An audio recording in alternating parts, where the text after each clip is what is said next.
오늘은 일곱 교회에 주신 계시, 일곱 교회에 주신 계시이라는 제목으로 말씀을 참고합니다. 요한계시록을 우리가 들어갔는데 앞에 1장은 서론이었습니다. 이제 2장부터 이제 좀 더 본격적으로 말씀을 주시는데, 먼저 2장과 3장은 소아시아에 있었던 일곱 교회를 지명하면서 그 일곱 교회에 이 계시의 편지를 보내라 이렇게 말씀했어요. 그러니까 사도 요한이 받은 바 계시를 이제 글로 써서 일단 일곱 교회에다가 전달하라는 거예요. 그것은 무엇을 의미하느냐?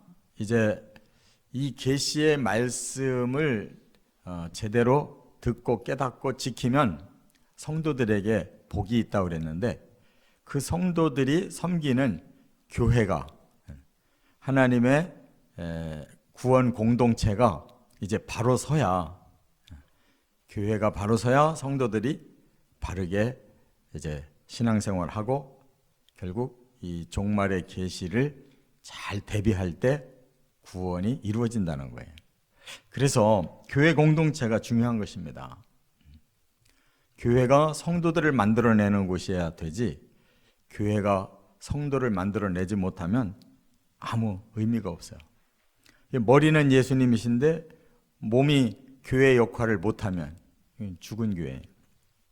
그래서 일곱 교회를 딱 지명하시고 그 교회에다가 다 이 서신을 써서 보내라 이렇게 말씀한 거예요. 그렇기 때문에 왜 일곱 교회일까? 항상 성경은 상징적인 그 숫자가 일곱이 가장 중요한 단어인데, 완전수. 그러니까 하나님이, 예수님이, 성령이 일곱 교회에다가 이 서신을 주셨다는 것은 이제 모든 교회에다가 주신 거예요. 그리고 초대교회뿐만 아니라 또 이 역사 속에 지금의 교회뿐만 아니라 종말 교회까지 모든 교회에 이 메시지가 필요하기 때문에 주셨다 그 말이에요. 그런데 우리가 이제 오늘 단번에 일곱 교회에 주신 계시를 좀 보려고 그러는데, 일곱 교회가 다 각각 달라요. 주신 말씀이 달라요. 근데 이렇게 공동점을 추려보면 이제 세 가지 특징의 교회로 나눠질 수가 있어요. 하나는 칭찬만 받은 교회가 있어요. 그런 교회의 모범을 따르라는 거예요.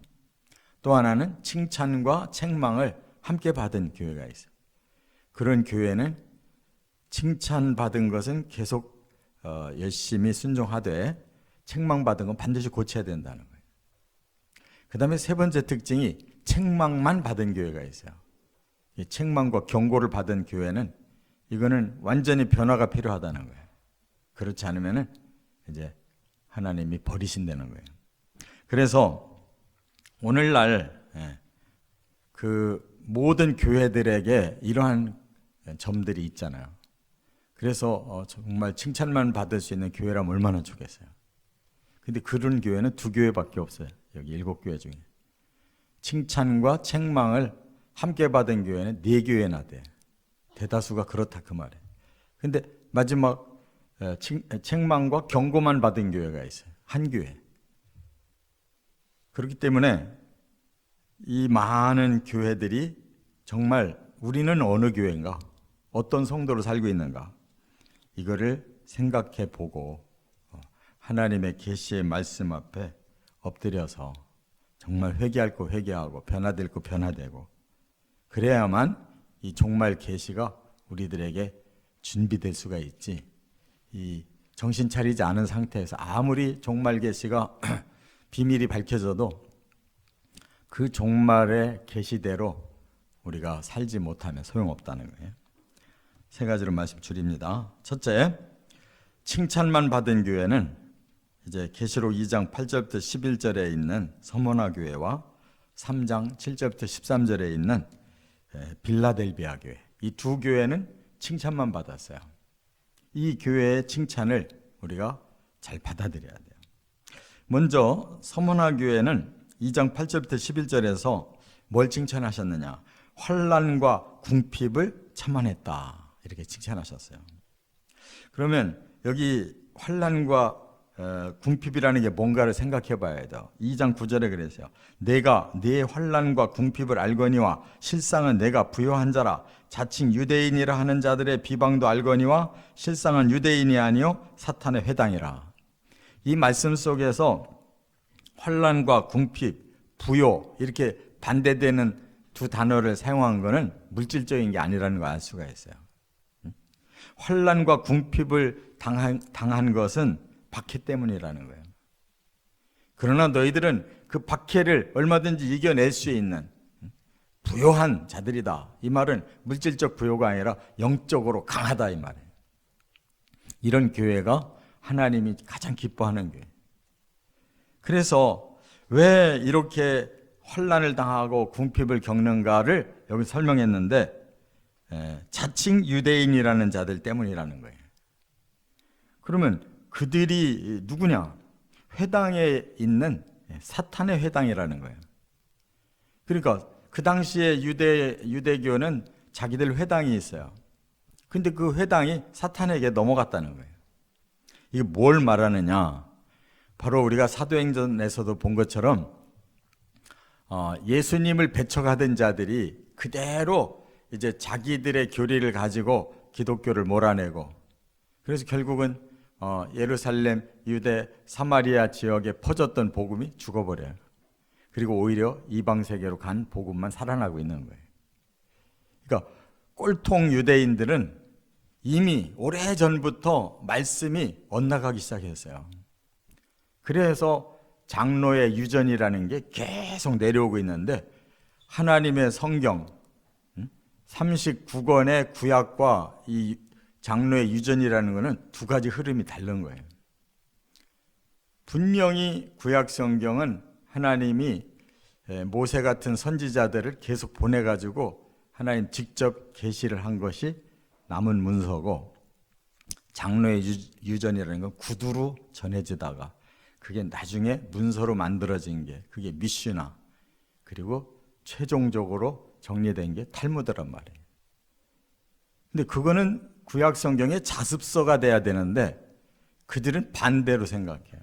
그게 더 정통한 말씀이다라고 생각하고 하니까 예수도 부인하게 됐고 교회도 박해하게 되는 거란 말이에요. 결국은 같은 영적인 공동체 안에서 이렇게 싸움 나는 겁니다.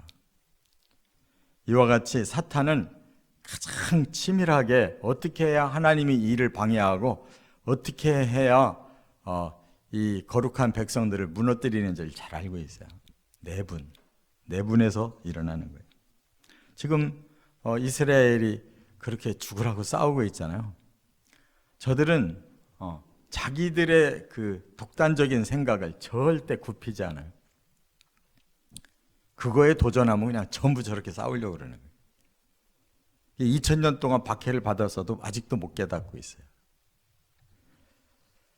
두 번째는 빌라델비아 교회를 칭찬하셨는데 3장 7절부터 13절에 보면은 한마디로 말하면 말씀대로 살았다는 거예요.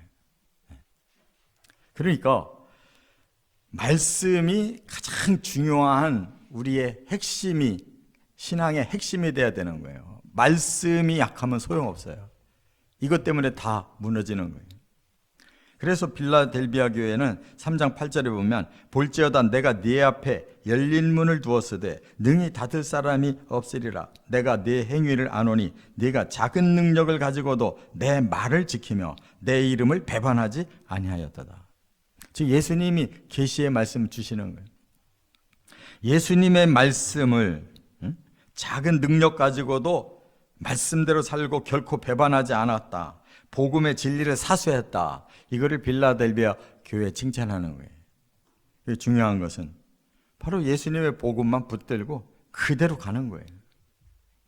그런데 그들이 이렇게 했기 때문에 예수님이 그들에게 주신 축복이 있어요. 열린 문을 두었다 그랬어요. 열린 건 뭐가 열리겠어요? 바로 그 복음을 지켰더니 복음이 열려지는 역사를 이 교회로부터 시작하신다는 거예요.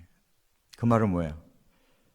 이렇게 진리가 살아있는 거기에서 뚝이 터지듯이 진리가 본물처럼 쏟아져 나가는 거예요. 그리고 그런 계통을 통해서 생명들이 살아나는 거란 말이에요. 복음은 열린 문의 축복임을 믿어야 될 줄 깨달으시기 바랍니다. 그 다음에 이제 크게 두 번째로 칭찬과 책망을 받은 교회가 4교회나 된다고 그랬는데, 에베소 교회, 또 버가목 교회, 두아디라 교회, 사대 교회. 그러니까 다수가 칭찬도 받지만 책망도 받는 이런 불완전한 교회들인데, 먼저 에베소 교회는 진리를 지켰다라고 먼저 칭찬했어요. 그러니까 지금 예수님이 공통적으로 주시는 그 강조점이 뭔가 알겠죠? 바로 서머나 교회, 그 자칭 유대인들의 그 잘못된 교리 가지고 박해해도 잘 참아냈다는 거. 또 빌라델비아 교회에도 예수님이 주신 복음을 잘 지키고 그대로 순종했다는 거. 지금 에베소 교회도 너희는 진리를 지키기 위해서 잘 싸웠다, 이렇게 말하고 있거든요. 공통점은 우리가 복음 진리로 가는 거예요. 그래서 에베소 교회도 2장 2절에 보면 이렇게 말씀해요. 내 행위와 수고와 내 인내를 알고 또 악한 자들을 용납하지 아니한 것과 자칭 사도라 하되 아닌 자들을 시험하여 그의 거짓 것을 드러냈다. 그러니까 에베소 교회는 진리를 지키기 위해서 잘못된 이단 사설을 철저하게 싸워서 이겼다는 거예요. 그러니까 말씀이 절대로 굽히지 않는 그런 노력이 있었다는 거예요. 그런데 문제는 2장 4절로 넘어가면 그러나 처음 사랑을 버렸대요. 처음 사랑. 그게 뭐예요? 처음 사랑이라는 건 처음 예수님을 만나서 구원받았던 그 은혜를 까먹었대요. 말씀을 지키려고 싸우다 보니까 그냥 삭막해진 거예요. 그 뜨거운 영적인 사랑이 식어버렸다는 거예요. 그러니까 자꾸 머리로만 하려고 그래요. 머리로. 어떤 게 더 올바르냐 이런 것만 따지다 보니까 뜨거운 가슴이 냉랭해져 가지고 뭐 헌신도 봉사도 없는 거죠. 그냥 말씀만 자꾸 따지면 마음이 식어버려서 열정이 사라질 수가 있는 거예요. 그 다음에 버가모 교회는 2장 12절부터 17절인데 순교의 믿음을 칭찬하셨어요. 그러니까 이 교회는 행동까지 보였다는 거예요. 버가모는. 그래가지고 내 충성된 증인 안디바가 너희 가운데 곧 사탄이 사는 곳에서 죽임을 당할 때에도 나를 믿는 믿음을 저버리지 아니하였도다. 이 버가모 교회에서 순교자 안디바가 나왔대요. 그러니까 이 순교라는 것은 말씀을 지키기 위해서 그 말씀대로 사는 그런 순교까지도 행동으로 보였다. 이게 버가모 교회의 칭찬이에요. 그러니까 정말 아주 오리지널한 그러한 신앙의 사람이 안디바라는 걸 알 수가 있죠. 그런데 그러나 하고 2장 14절에 뭐를 책망하셨냐면 네게 두어 가지 책망할 것이 있나니 발람의 교훈을 지키는 자들이 있도다. 그래서요. 발람이 누구예요? 구약 성경에 민수기 25장부터 나오는 그 돈 받고 저주해주는 이런 가짜 선지자. 결국 세속화가 됐다는 거예요. 한쪽은 순교까지 하는 사람이 있는데 한쪽은 결국 교회가 서서히 무너져서 세속화되더라. 그 말. 그 다음에 두아디라 교회는 2장 18절부터 29절까지인데 칭찬은 뭐냐? 신앙에 열심이 있었다. 열정이 살아있는 교회였다는 거예요. 그래서 19절에 그래요. 내가 네 사업과 사랑과 믿음과 섬김과 인내를 아노니. 그 교회는 열정이 있으니까 복음 사업을 하고 또 복음의 그 사랑을 서로 나누고 또 믿음도 굳세고 섬김도 잘하고 인내도 잘하고 뭔가 하여튼 행동파들이 많았다는 거예요. 그런데 문제는 2장 20절로 넘어가니까 그러나 내게 책망할 일이 있노라. 자칭 선지자라 하는 여자 이세벨을 네가 용납함이니. 여자 이세벨이 무슨 뜻이겠어요? 구약 성경에 보면 북이스라엘의 아합의 아내 그 왕후가 이세벨이잖아요. 그가 이방 종교의 아주 최우두머리가 돼가지고 북이스라엘 완전히 망하게 만든 사람이에요. 그러니까 결국은 이단이 들어와가지고 이렇게 교리를 흔들어 버리니까 뜨거운 열정이, 복음으로 인해 일어났던 뜨거운 열정, 신앙 생활이 파산됐다는 거예요. 그 다음에 네 번째 교회가 뭐냐면 사대교회인데, 칭찬이 먼저 있질 않고 여기는 책망이 먼저 나와요. 이 사대교회는 이제 벌써 문제가 많아진 거예요. 칭찬할 일이 아니라 책망할 일이 먼저 있는 거예요. 그래서 3장 1절에 보면 이렇게 말해요. 내 행위를 아노니 네가 살았다 하는 이름은 가졌으나 죽은 자로다. 껍데기 교회. 교회는 겉모양은 잘 이루어진 것 같은데 죽어 있어요. 그만큼 이제 많이 타락했어요. 그런데 칭찬을 뒤에 하고 있어요. 뭘 칭찬하냐? 소수의 순결한 자가 남아 있다는 거예요. 그래서 3장 4절에 그러나 사대에 그 옷을 더럽히지 아니한 자 몇 명이 있어 흰 옷을 입고 나와 함께 다니리니. 그러니까 소수의 신자만 믿음을 지키고 성결하게 살려고 하는 사람이 소수 남아 있대요. 그러니까 거의 타락한 거예요. 이렇게 교회들이 점점 복음에서 이탈하고 열정이 식어버리면 결국은 세속화가 돼가지고 무너지는 거예요.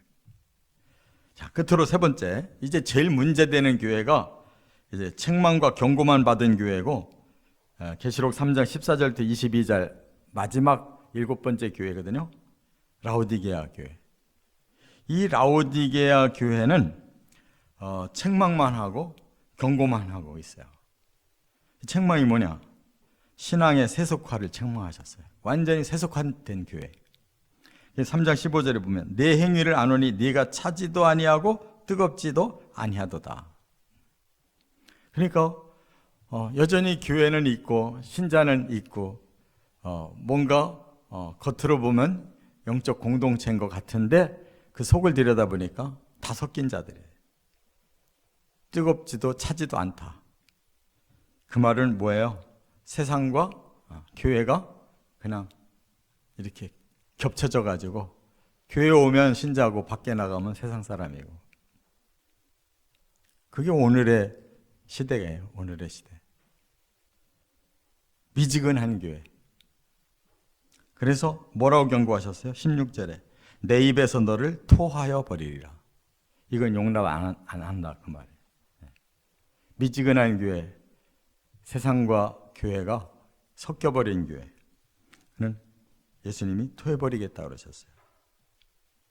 그래서 마지막 기회를 주겠대요. 그게 19절에 뭐라고 그래요?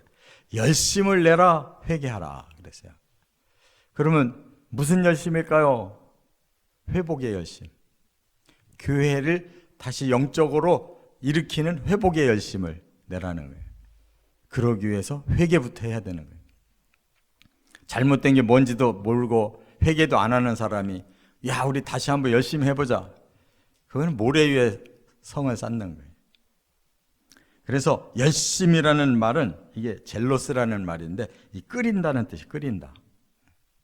우리의 심령에 복음과 성령이 다시 끌어올라야 되는 거예요. 우리 힘으로 안 되고. 복음이 회복되고 성령이 회복돼야지. 복음도 미적지근하고 성령도 미적지근한데 뭘로 끌어올리겠냐고. 복음이 다시 우리 안에 제대로 들어와야 돼요.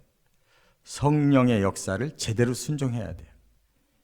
그럴 때 이제 회개가 나오는 거고, 회개할 때 변화가 일어나는 거고. 이게 지금 종말의 교회에 꼭 필요한 것이 이거예요. 하나도 칭찬할 게 없어요. 뭐 어느 교회를 막나로 다 섞여버려가지고 이제 교회 안에서 세상이 보이는 거예요. 그러나 우리는 복음과 성령으로 다시 뜨거워질 수 있다는 거. 거기서 회개가 일어날 때 변화가 온다는 거. 이것이 마지막 희망이에요. 희망. 이게 지금 종말을 향한 교회의 모습이에요. 라오디게아 교회. 에베소 교회는 초대교회와 같은 교회고 그 7시대가 다 하나님께서 진단해 주시는 시대별 그 메시지가 다 맞아요. 분명히 이 라오디게아는 끝. 우리가 이 7교회에 주신 계시가 얼마나 치밀한 것인지를 깨닫고 바로 이 시대를 살고 있다는 거 알고 우리는 열심과 회개가 우리의 마지막 사명이라는 걸 꼭 깨닫고 사시길 주의 이름으로 축원합니다.